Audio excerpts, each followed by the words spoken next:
Hey Gators and sports fans, get all your Gator talk, news, analysis, and opinions on the Pod Up with Matthews in the Morning podcast. Find us on your favorite podcast platform or watch us on Facebook Live between 8 a.m. and 9 a.m. every weekday. Pod Up, because we are Gator fans. So say it's great to be a Florida Gator. Good morning, and we have made it to Friday. It is Pod Up with Matthews in the Morning from the Crime Prevention Security System Studios, large enough to serve you, small enough to care.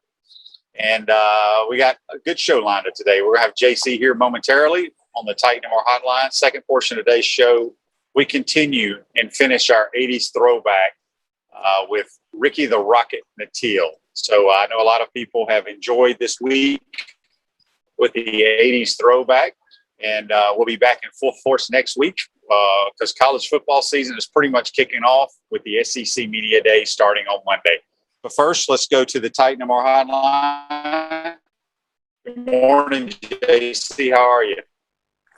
Hi, Shane. Yeah, that Crime Prevention Security System Studios is rolling right on down the road, isn't it? Yes, it is. It's a mobile security system today. Yes, that's cool.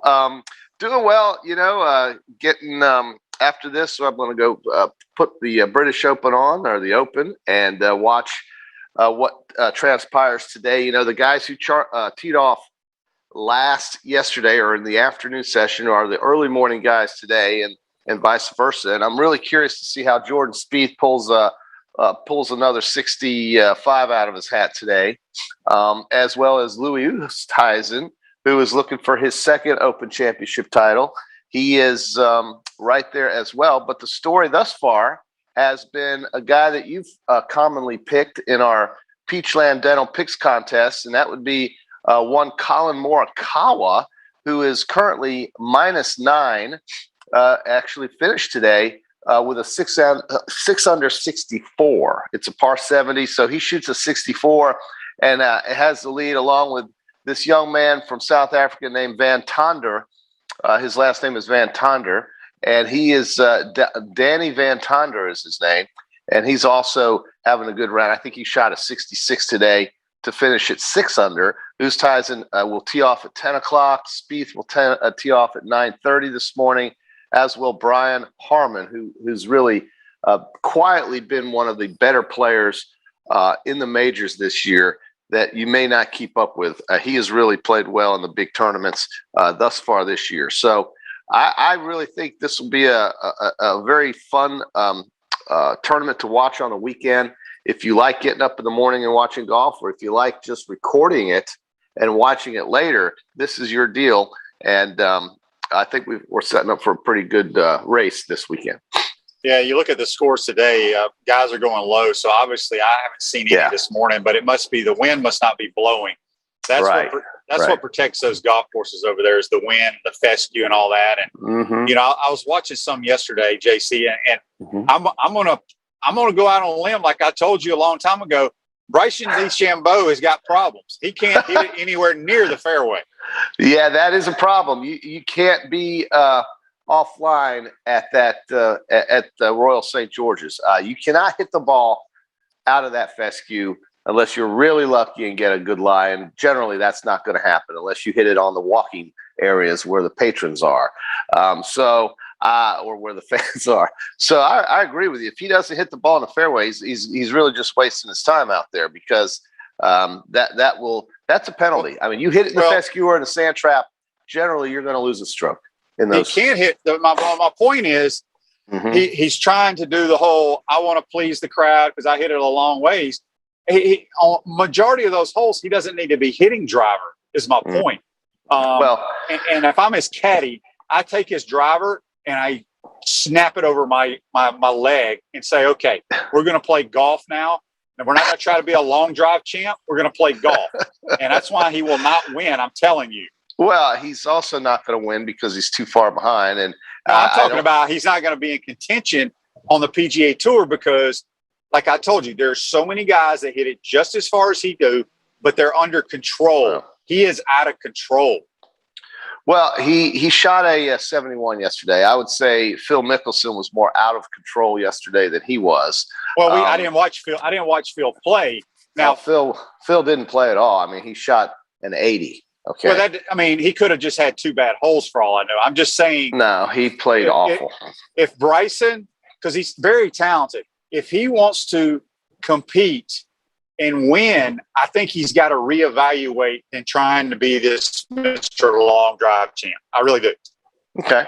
Well, as far as the guys who do have a chance to win, I was not surprised to see Stuart Sink shoot a 66 yesterday. He'll tee off at 10:15 this afternoon, or this morning, I guess. It'll be 3:15 over there, 3:10. Stuart Sink has won, I think, twice this year, so he's a name to keep your eye on, a former champion of the British Open as well. Like him, I'm surprised to see Tony Finau's getting a nice run here. He shot a 66 today, so he's 4 under.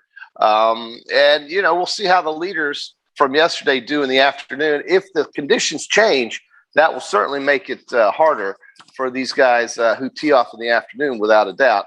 And that includes the guys who led yesterday. Oosthuizen, Spieth, and Harmon will be teeing off here, as will Stuart Sink, in about an hour and a half. So I don't know. I mean, I love watching this. I love watching the scenery in between commercials, or like when they show the town that the golf tournament's being played in, and they show the fans wearing jackets in July right there in southeastern England. It's the southernmost eastern point of the island there on the White Cliffs of Dover, basically. If you know your history, you'll know what that is. And it's a very unique venue, far removed from Scotland and where they usually have the British Open. This is, I think they've had the tournament here 15 times down here in southern England. So it's really cool. You never played overseas, right? I haven't played overseas. I don't know why. I've been invited many times to go, and for some reason I've never gone. You have to do it. Go. I did it. I was there in Scotland for a week with the Mannings. This is probably 10, 15 years ago, and right. You get a new appreciation of golf, because it's very difficult to play that kind of style of golf. But the weather is what gets you the most. I kid you not. Mm-hmm. I had to wear like a sweater on a hole. Then the next hole, I'm taking my sweater off because the temperature's changed 25 degrees. Then the the next hole, it is raining sideways, so I have my rain suit on. It's just you're constantly changing clothes. Where did you play when you did that? I played like 6 different courses in Scotland, and I don't even remember them all. But it was and it was in June when I was there. And literally, it seemed like I was changing clothes every hole. Yeah, could you imagine going in March or going in October? It's funny because you look at those courses over there, and there's not a tree to be found, right? And these are links courses, and the wind must just be the conditions must be awful when you can't play golf. And now that you are able to play golf, you still have to deal with it. But it is the home of golf. Players, are scoring well on this course right now. I mean, if Morikawa was shooting a 64, and yesterday we had a couple 65s out there, 66s, it's not overly difficult. These guys have adjusted well. They've been there for a week. They know what they're doing. The winning score is probably going to be in double digits. So I think the course is, unless the weather comes in, the course can be had, QB. Yeah, no doubt about it. So, JC, I think Major League Baseball cranks up again today. Yeah. What's the deal with the Yankee stuff today? Well, the Yankee stuff. What do you mean? You got a Yankee hat on today. I mean, they stink right now. I'm surprised. Well, no, they don't stink. They're over 500, and they're gonna make a run. They're only 7 back. They've got the Red Sox in town. Let's sweep them, get down to 4, and they're right in it. QB. I mean, it's not over. God, in 1979, the Yankees were 14 games out in August. And then the Boston Massacre happened, and they ended up winning the World Series. Okay, so don't give me this. 78, I guess it was, not 79. But still, it's not over by any stretch. And the Yankees played well on their last road trip. They played at Seattle, won 2 out of 3 or 3 out of 4 there. Should have swept the Astros. Lost a 5-run lead in the 9th inning in the 3rd game of a 3-game series after winning the first 2. Garrett Cole threw 129 pitches and showed the team that he cares. So I don't think I thought after he basically told Aaron Boone to get off his mound and go back to the dugout, I'm going to finish this 1-0 game. I basically think that showed the rest of the team, I'd like to think anyway, that showed the rest of the team that the season is not a hopeless cause. And I'm not giving up on the Yankees yet. No way. I mean, I'm not impressed with them by any stretch. Believe me, this team does not, you do not confuse this team with the 98 Yankees, the greatest team of all time. But you do say that there's a chance, if you believe, because they're only 7 out. And they've got the Red Sox with 3 games coming up in Yankee Stadium. Let's say you win 3 of those, or 2 out of 3. You gain a game or you gain 3 games, one or the other. And I think 6 games out or 4 games out doesn't put you out of it at all. Now, Tampa's good. Boston is good. Toronto is difficult sometimes to deal with. So it's a tough division, but I do think the Yankees are still in it. So I'm going to remain hopeful, QB. I'm going to remain hopeful as much as you hate the Yankees. I love them. They're my team, and they always have been. They've won the most successful and storied franchise in all of professional sports, and I'm sticking with my Yankees. What do you think about that? Well, I figured you would. But so speaking of the Yankees, we're going to get to This Day in Sports, which is brought to you by Comfort Temp. Comfort is our business. Peace of mind is our promise. Comfort Temp is now hiring team members with all levels of experience, great culture and benefits, and opportunity for growth. A $1,000 signing bonus for qualified positions. Give Comfort Temp a call, 352-376-2366. This Day in Sports, JC, your beloved Yankees. In 1940, yes. I know you were a big fan in 1941 of the Yankees. Yeah. Joe DiMaggio goes 3 for 4, hitting in his 56th straight game. Yeah. What was his hitting streak? What did he end up as? Do you remember? Well, I guess it was 56 if it ended there. Well, it didn't say it ended. It just says he went 3 for 4 for his hitting his 56th straight game. So I don't know. Well, I think that's the record. When Pete Rose was chasing him, and Pete had 44, I guess it was, it almost got him. 56 was the number. So I want to say that was the number. If I'm wrong about that, I'd be shocked, because I always remember the number 56 when it comes to Joe DiMaggio. By the way, do you know, QB, since you don't like the Yankees, you are smart enough to remember, what number did Joe DiMaggio wear, QB? Joe DiMaggio, he was obviously a single digit. Yes. He wasn't number 2. He wasn't number 7. He wasn't 3. He wasn't 9. No. He wasn't 7. So let's go with 4. That would be Lou Gehrig. Try again. Lou, okay. 5. Yes, correct. Good guess. And yes, that is correct. Number 8 was Yogi Berra. And number 9 was Craig Nettles, I believe. But number 9 was freaking Roger Maris. Roger Maris, but Craig Nettles also. No, Craig Nettles wore number 11. Excuse me. I apologize to all my Maris friends. Roger, Richard, Kevin. They're going to stone you. Craig Nettles, am I kidding me? It's early. Okay, I'm sorry. Roger was not. What kind of Yankee fan are you? I'm not an idiot. I'm sorry. But at least I know Joe DiMaggio was 5. And Lou Gehrig was 4 for sure. But and Jeter, of course, is number 2. But the Yankees, man, they're not. Don't count them out. And by the way, did you see? Not to completely change the subject here, but your boy Gervon Dexter, who I'm still thinking, I don't know if he had a tackle or not. He's leading the team in NIL news. I mean, I think. What has he done? I think he's got the most sales, if I'm not mistaken, the most followers or something. I saw his name up there as the most something, and I didn't even want to read it because I just don't care. But he's the kind of guy that is going to either have a really good year or we're not going to hear about him. And yet he's out there pushing it, man. He's pushing it. So he is pushing it. I don't even think he's a starter, quite honestly. It's the two transfers that start. But again, when it comes to this NIL, I mean, JC, you could have 100 different deals, but they all may be $5 here and there. You know what I'm saying? And I'm sorry, I forgot what it did. But so SEC, you mentioned SEC Media Days. That's next week. You're going to have Miller, and you're going to have who's the other? Carter. Yeah, Carter. So I'm really excited for Media Days next week, even though I'll be playing golf up in Michigan.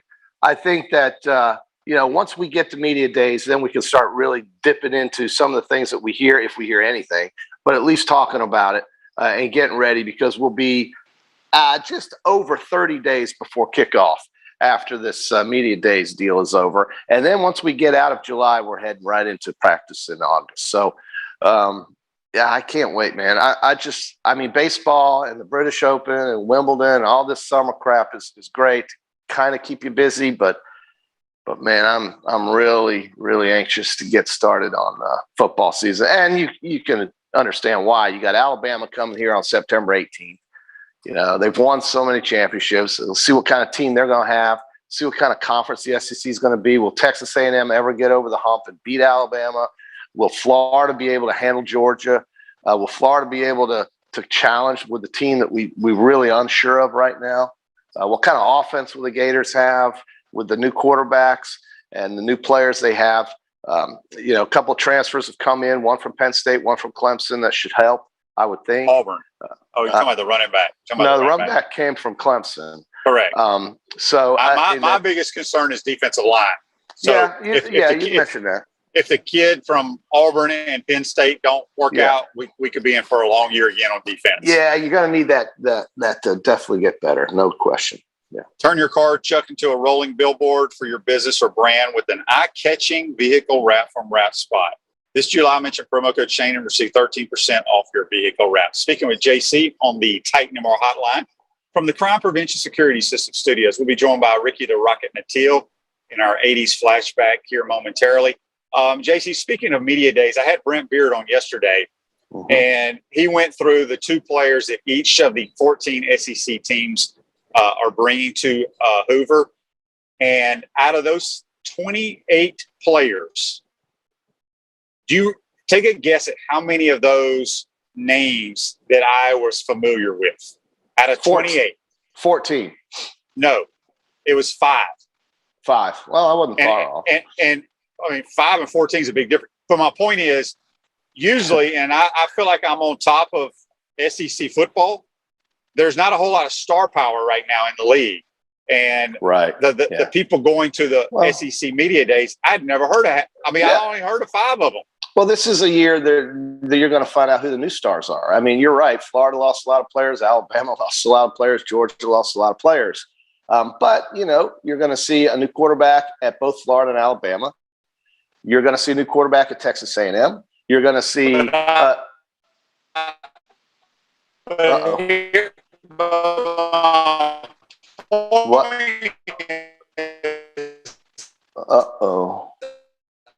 I think he hit that spot just out of Tallahassee. I've heard of Bryce Young and I've heard of Emory Jones. I don't know who even the quarterback's going to be at A&M. So you can't. No.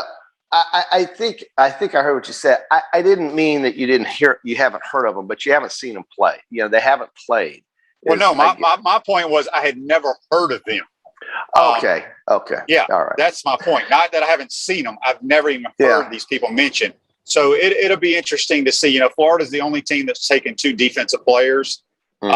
Everybody else takes 1 offense, 1 defense. But I guess, JC, if you were back in your TV 20 days, with the mustache and the plaid wool jacket, and you were sitting in the front row, what would be some of the questions you ask some of these coaches? What is JC interested in the storyline for 2021? Well, the storyline was who takes the leadership role of your team this year. Who do you expect? Now, I don't know if he's going to throw names out there or if he's going to name drop players that haven't really done anything yet. He's waiting to see how they do in practice. I guess really maybe one of the more generalized or broader questions I would ask is, if I'm Georgia, let's say, Kirby, you've been there now for a few years. You've been to the college football championship. You've won a playoff game, but you can't seem to beat Coach Saban. You haven't beaten him yet. And you lost to Florida last year. So given that last year was a tremendous disappointment for you, and given the fact that you think you found a quarterback in JT Daniels, we'll see how he does against better teams this year. I guess the question would be, is this the kind of Georgia team that you expect to compete for a national championship and not just an SEC championship? And he'll run around that question. But I'd like to know I'd like to know what think the expectations are. I think Kirby would say, yeah, we expect to play for a national title this year. You know, speaking of that, Okay. I was a guest on a podcast last night, and they brought up that I can't remember who they were referring to. Somebody has the Gators finishing fourth in the SEC East. Fourth. Oh, wow. Behind Georgia, Kentucky, Missouri, and us at 4. I was shocked to hear that. Well, you know, QB, I think it just goes to the larger statement that the expectations outside of Gainesville are low for this team.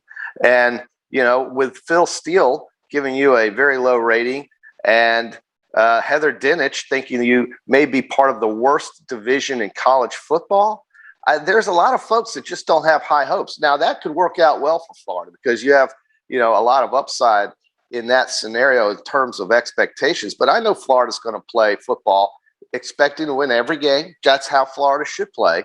And that's the mentality you need to have.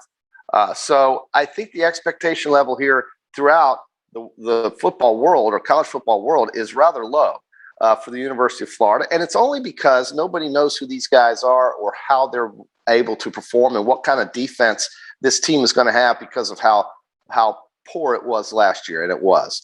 I did find it interesting yesterday also, QB, that they're going to schedule Central Florida to a 2-1 deal. But, you know, the years are separated quite a bit. And, you know, they're not in successive years. So different players could play in these different games. But it's better than nothing, right? Danny White and whoever couldn't agree with that before, at least Scott Strickland and the guy at UCF now have been able to agree to get Central Florida on the schedule. I think it's a good thing. You know, when Central Florida came here last time, they got blown out. And they were also a team that lost every game they played before they got hot with Scott Frost there. So I think, and he was there as well when they lost every game they played that year. But Central Florida, you know, when they had that good season, is a team that Florida probably should play. If it's doable, and I'm glad that they've been able to come up with some sort of agreement finally to get 3 games on the schedule, 2 here and 1 down in Orlando, and we can play those guys. I'm glad they're playing South Florida, you know, and they play Florida State every year. So that was some interesting news yesterday. But these games get spread out over so many different years, and that's just the way scheduling works. That it's really hard to get that excited about it. But at least you know that's going to happen, probably. So yeah, that's true. JC, switching gears a little bit to the NFL, which they're not far from training camp. Right. Did you see the disturbing news about Richard Sherman? I did, and it just shocks me. I thought he was the kind of guy that had everything under control. And obviously it just shows that you really don't know what people are going through on a daily basis. And sometimes the image they put out there is very different than the reality. And I just could not believe this news about Richard Sherman just losing his mind like this and getting drunk and just going crazy, basically. And I just thought he had it under control. You know, he's an extremely intelligent person, went to Stanford. He's an all-pro. He's played in Super Bowls. He's had all the success that a football player would want. You just wouldn't expect this kind of thing to go on in a guy's personal life. But that, again, just shows you that you can't really, you know, what you see on the screen isn't always the reality. And certainly it's too bad, and hopefully he can straighten it out. Nothing overly horrible has happened yet, and maybe this is the kind of thing that needs to happen so it doesn't get worse for Richard. But I was very surprised to see him lose control like this. Yeah. Yeah. It's I was well. JC, we got a text on the Titan More text line. Joseph wants to know, Jack, do you have any concerns this year? You're going to have to repeat that. We lost you. Go ahead. He says he's an Alabama fan as well. He says, do you have any concerns about the quarterback position at Alabama this year? Absolutely you do. I mean, you don't have Mac Jones. Well, let me ask you this, though, JC. Were you concerned when Tua went down that Mac Jones was playing? Because you knew nothing about Mac Jones at that point. Right. No, I was. But then when I saw how he performed, especially at Auburn, That year they lost at Auburn when Jalen Waddle was uncoverable, and they should have won the game. You take away some really hokey stuff that happened in that game, and Alabama wins with a backup quarterback. And that game, I think, with Mac Jones showed me that he was capable of doing it. So we're just going to have to see with Bryce Young. And he will be tested in that first game in Atlanta against Miami. I mean, at least he's not playing Louisiana Monroe in that first game. It's a real game against a real team, and we're going to see how he does in those first two games leading up to his first big road contest down here, where both teams will hopefully or likely be 2-0. But with Alabama fans, it's you got to see it before you believe it. And Mac Jones was the next guy up. He had been in the system for 2.5 years, so there was a chance at least that he would succeed. And boy, did he ever, and had one of the best college football seasons of quarterback history, college football history last year during COVID. So, I'm a little concerned about it, but I would say this kid is capable. I mean, he wouldn't be recruited by Alabama if he wasn't, I don't think. And I think once he gets his opportunity, he'll do fine. I do believe that. Well, he was the number one recruit a couple of years ago. Yeah, I think. Yeah, he's kind of a small guy though. He's a little guy. Mac was 6'2", 6'3". This kid is smaller, but I don't think that matters. I mean, look at what Kyler Murray did, right? Look at what a lot of these quarterbacks have done who are somewhat smallish in size, but he's very fast and he's apparently got a very good arm. He can sling it pretty good. So pretty well. So I think, I'm hopeful. I would be optimistic as an Alabama alum. I'm optimistic, but you just don't know until you get him out there on that field, and let's see how he does. But I think Miami is a great test for him to start off his career. Yeah. Yeah. Are you going to that game, by the way? I will absolutely be there. I'll give you a report on Friday. Don't worry. You'll be a correspondent from the Georgia Dome or whatever. Well, it's the Mercedes Dome. The Georgia Dome was demolished. It was really the Alabama Dome. They won more games in there than anybody else, but they demolished it, and then they've now become the second home team for home venue for Alabama is now the Mercedes Dome. Yeah. Mm-hmm. If you got joint pain in your knees, shoulders, hip, or back that won't go away, you need to check out QC Kinetics for long-lasting relief. No surgery, drugs, or downtime. Schedule your free consultation at QC Kinetics. 352-400-4550. QB. Call them today. QC Kinetics, 352-400-4550. All right, QB, JC, can you hear me? I started getting my Mississippi State World Series gear in the mail, and I'm proudly wearing the World Series 2021 Champions T-shirt by Fanatics with the little logo there, and it's got all the games on the back of the of the ones that they played, and of course they lost one game, but they won the others. So I got the stuff's coming in the mail, man. I got my state gear coming in for their champions. Well, you are the number one customer of anyone who wins a title. You are the number one customer. No, I will not be buying a lot of Phoenix Suns gear or Milwaukee Bucks gear. I can promise you that. But I think that's an interesting series now. I think that's gotten very interesting here lately. Speaking of that, yeah, 2-2. They play again tomorrow night. Right. I told you, I think that game's going to go. I think that series is going 7 because neither one of those teams are great, and they're just going to win on each other's home court. It seems like it seems that way. But you know what I did see with Phoenix was Booker is back now, and if he plays like that in Game 5, they will win. And I wouldn't be shocked if they won in 6. But they better win Game 5 because if they do lose that Game 5, then Milwaukee will be hosting a championship in Game 6. I agree with that. Yeah, I'm looking at the wind must not be blowing over in England today because they're lighting Emilio it up. Grillo, he shot 600 today as well. Yeah, they're lighting it up. Not in the morning. Not in the morning time. It's now turning into the afternoon over there. We'll see how the afternoon does. But you're right. That morning group really, I think, had some benign conditions. Yeah, that's a shame. I like to see these boys struggle. Me too. I do too. I like to see lower score or higher score. Well, you know what I'm saying. A leaderboard with lower numbers is what I guess I'm trying to say. Yeah, JC, we got a text the other day, and I forgot to read it, but I want to read it to you now. There's a lot of people talking about, I guess mainly about Reggie Bush trying to get his Heisman Trophy back. Oh my God! And then everybody's talking about just Gator related. Should the 84 team get their championship back? Should the 90 team? What are your thoughts? I personally don't think any of those teams should, because you can't go back, because rules were broken when they had rules in place. I get it. So in terms of an official stand by the NCAA or the SEC, maybe that's true. But there is, and we touched on this on Wednesday, QB, there's no reason why the school itself, the university itself, can't recognize 84, okay? Right. Or 90. And I don't care what the NCAA thinks, what the rest of the country thinks. What happened on the field is reality. And those teams should be recognized.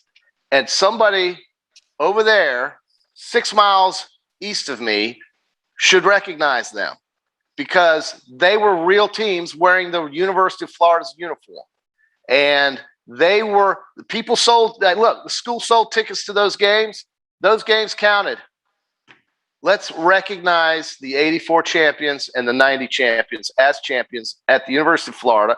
And as far as I'm concerned, if you want to just pull a UCF and say they were the national champions that year, go ahead. Yeah. Why? UCF did it. You had Dan Lebitard down in Miami talking about them being the national champions. Well, let's just call the 84 Gators the national champions. I will. You want me to do it? You go ahead and pay me. Go ahead, pay me to do it, and I'll be out there doing it as loud as I can, because that was the reality. And they were the best team in the country, period. End of story. No ifs, buts, or ands about it. I forgot we did talk about that, but I don't think I read that text because I didn't have it. Well, it's okay. It's all right. Listen, you talked about a lot of things since then, but I would say that has to be recognized by this school. Why wouldn't you? Why wouldn't you? Those players didn't have anything to do with the malfeasance that went on behind the scenes, okay? Nothing. They played football. They were the winners on the field. Recognize them. Why is this so difficult? If you're going to tell me that the University of Central Florida says they were the national champions just because they went undefeated and beat some trash Auburn team, then fine. That's what they want to live with. That's the reality. But I get that they were on probation. I get that you can't officially give them that title as an ongoing entity like the NCAA. But the school can do whatever the hell the school wants to do. Well, that's kind of what Alabama has done for several years too, right? Right. Some of those national championships aren't really national championships. They just say they are. Well, they were voted this way or voted that way. But there were also years when Alabama should have won that Notre Dame did instead. So they didn't get credit for those years. But the point is that these two Florida teams won the games on the field. Okay. They won them. That 90 team was the SEC champion. It should say that on Florida field. Sorry, it should. And I don't care about what the other members of the conference think. You didn't have a lot of friends voting for you back in the days of probation anyway in the SEC, and I'm not saying you should have, hard feelings over what happened 20, 30 years ago, but make these kids realize that they are recognized as champions at this school. I see Neil Anderson out here all the time playing golf. He never talks about football. He doesn't want to talk about Florida Gator football, and he never wears a Florida Gator shirt or hat. Now, you tell me why that is. Yeah. Somebody go to Neil Anderson and tell him that. And why doesn't Neil Anderson feel better about it? Well, I'll tell you why. Because he feels like he's been screwed. And they were the best team in the country, and the school should recognize it. But he's not out here wearing orange and blue all damn day long playing golf. I can promise you. He's not. Yeah. He doesn't talk about it. Well, our next guest, Ricky Nattiel, feels the same way. And Ricky's right. God bless Ricky. I agree with Ricky. At least I think he does root for the Gators still. But still, it's the same thing, Shane. I know Ricky well, just like you do. These guys should be recognized. They were the winners. They were the champions. Yeah, I agree 100%. Well, JC, don't pull a hamstring in your big tennis match this weekend. I got to play sectionals, baby. Sectionals, 3.0 men's. 40 and over. Let's go get them. We're playing Jacksonville, Duval County. Then we're going after the South Floridians, and then we're going to play Hillsborough, and then some boys out in the Panhandle. We're going to represent Alachua County very well. In travel baseball nowadays, JC, they have where you can get on your phone and they video all the games. You can hook up and you can watch if you're out of town. You can watch your kid play. Is there any way we can watch you? Yes. Are there? Can you hear me? Yeah, I think I got some of that, but yes, you can go on the USTA website. My first match is at noon on Saturday, Saturday, and my second one's at 5:30 on Saturday, and it's on the USTA website. Live? Yes, it is. It's a live cam. You just have to know which court. You just have to know which court I'm playing on. I will be happy to text you that. We have got. I mean, this is must-see TV. And I'll give you a full report on. Now, listen, I'm traveling Monday, so it could be a little hairy, but I'll try to get on there and give you a full report. All right, JC, text me that link because I'm watching. Okay, you got it, mate. All right, that's JC. Have a good weekend. You too. That's JC. Join us on the Titan More Hotline. We're going to take our first time out of the pro. Come back. We'll be joined by Ricky the Rocket Nattiel. You're watching and listening to Pato with Matthews in the morning from the Crime Prevention Security System Studios. We want to take this moment to thank all our sponsors who keep the show going and pay the bills. Our gridiron sponsors are Crime Prevention Security Systems, large enough to serve you, small enough to care. Titan MRI, Gainesville's only locally owned and operated MRI facility. Meldon Law, won't back down. Peachland Dental, Gator Nation's first choice for dentistry in Port Charlotte. Comfort Temp, comfort is our business, peace of mind is our promise. QC Kinetics, non-surgical regeneration, live pain-free. South State Bank, Celebration Point Town Center, Chris Doring Mortgage. Some of our touchdown sponsors are Campus USA Credit Union, Adams Rib Company, Doreen Wiebe Realtor Caldwell Banker, M.M. Parish, Gator Dominoes, Celebrate Primary Care, Gator Bait Media, Wrap Spot, Okido America, Gators Dockside, Style Cuts, Ironwood Golf Course, Meadowbrook Golf Course, Silverback Concrete Company. If you are interested in promoting your business on the show, visit potupwithshane.com and click the advertise button. Again, thank you to all the great businesses that support the show. If you like what we are doing here, make sure to follow us and support the businesses that support us.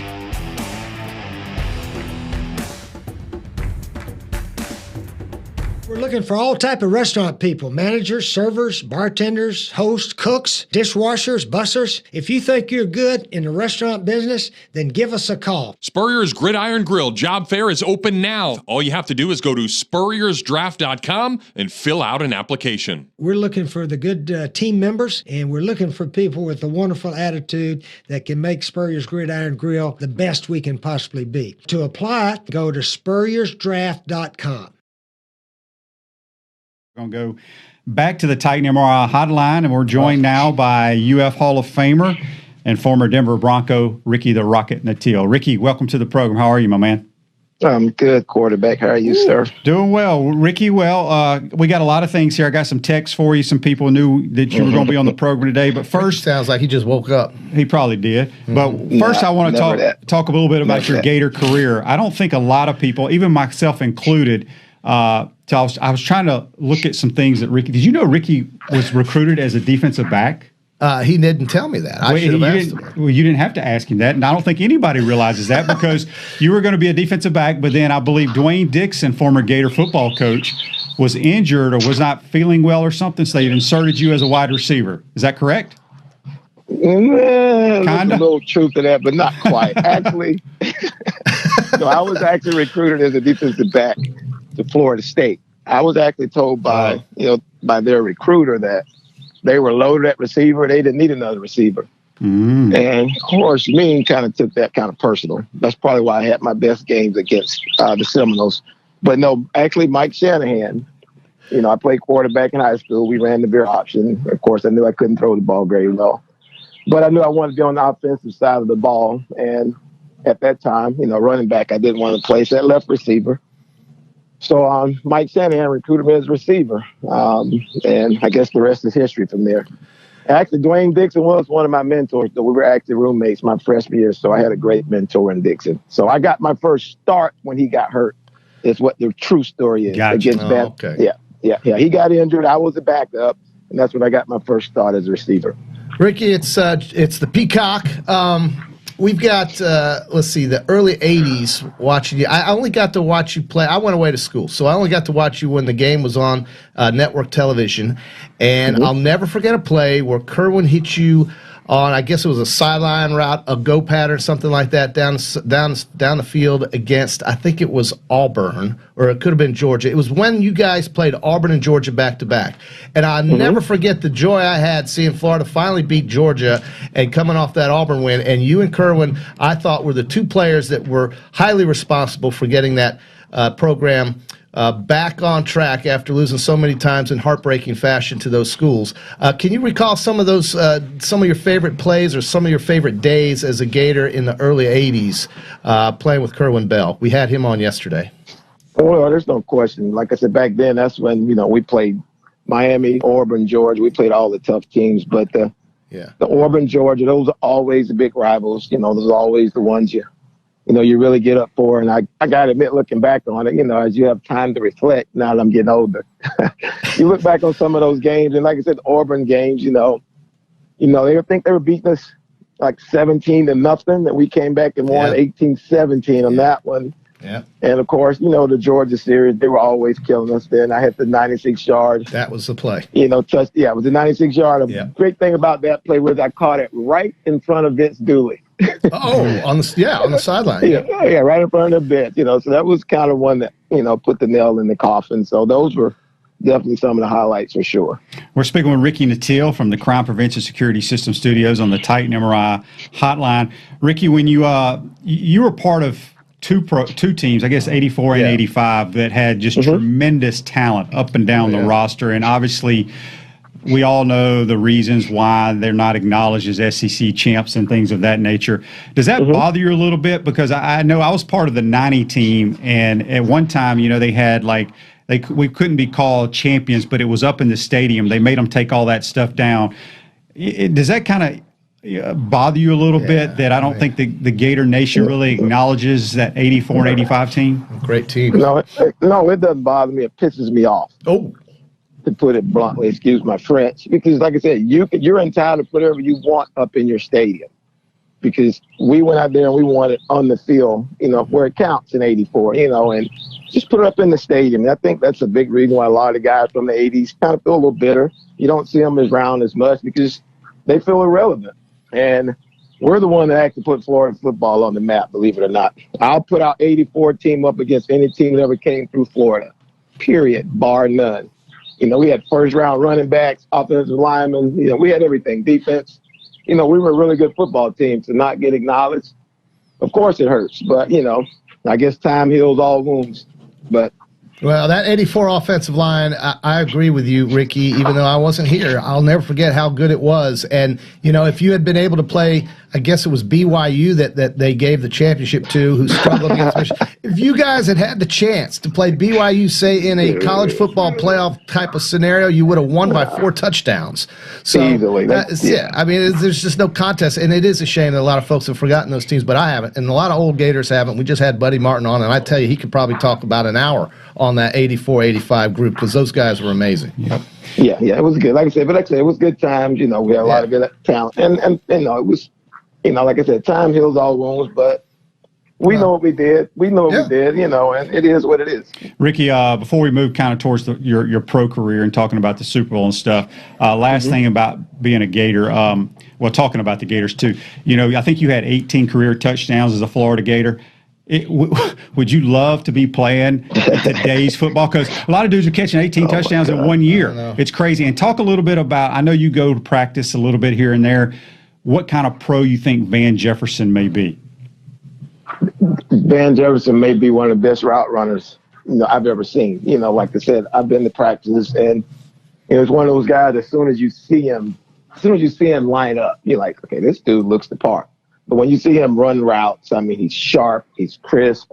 Everything he touches is with his hands. He very rarely drops the football. The only thing, he's not the fastest receiver out there, but he's so sharp and he's so crisp in his routes. He knows how to get open. He knows how to maneuver. and he's going to be a really, really good pro for somebody. He's just a true professional. You watch the guy work. You know, like I said, I love the way he runs routes. Love his discipline, and most importantly, I love the way he catches the ball with his hands. Man, he is a good one. He's one of the best I've seen. That's coming from a receiver. That's high praise. Ricky Nattiel here, first-round draft pick of the Broncos back in the day, played 6 years with them, 2 Super Bowls.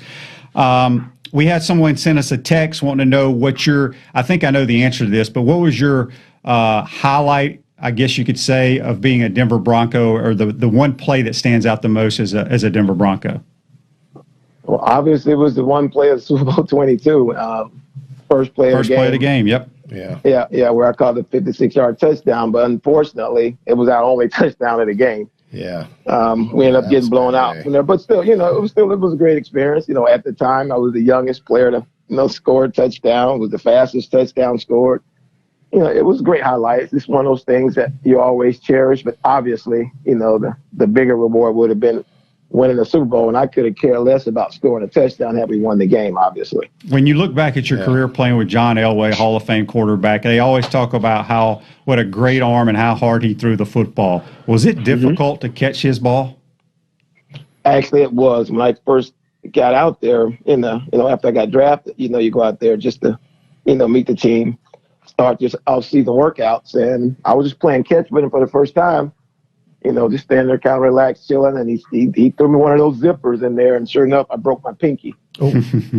But I didn't let them know. It was a little fracture, and I knew it was broke. I knew it was broke the minute it hit it, but, I played it off. I'm like, there's no way.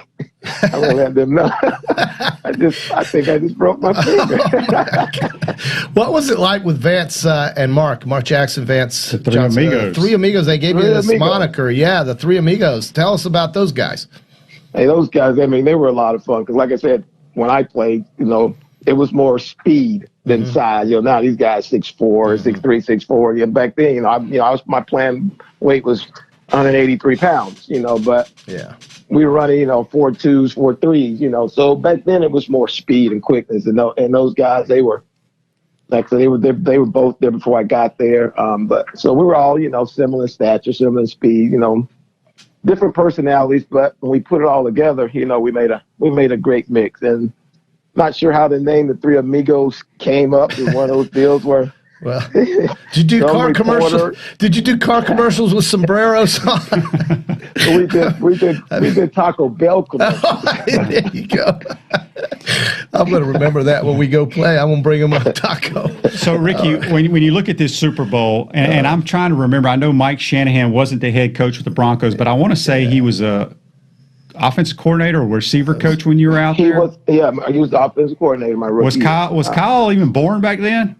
Kyle, how old is Kyle? I was trying to do the math. I know Kyle is how old now? He's got to be 40-ish, maybe. He was probably born in the 80s. Maybe 38, 40? Mid-80s. He was probably because he was a little kid then. He was a little kid then.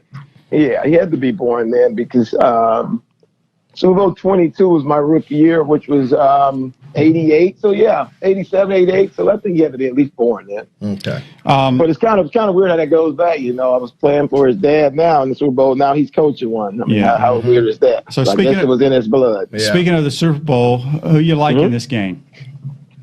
It's going to be a great game, but I got to go with Frisco only because, if you stick with, they always say defense wins championships. And what I like about their defense is their linebackers, they're just athletic. I mean, they're fast, they're athletic. They just got a lot of hybrids all over the place. And, to try to contain Mahomes, you're going to need some athletic guys, on the corners. And I just give them the edge only because of defense. I think they got a quarterback who can manage the game, kind of like Trent Dilfer did.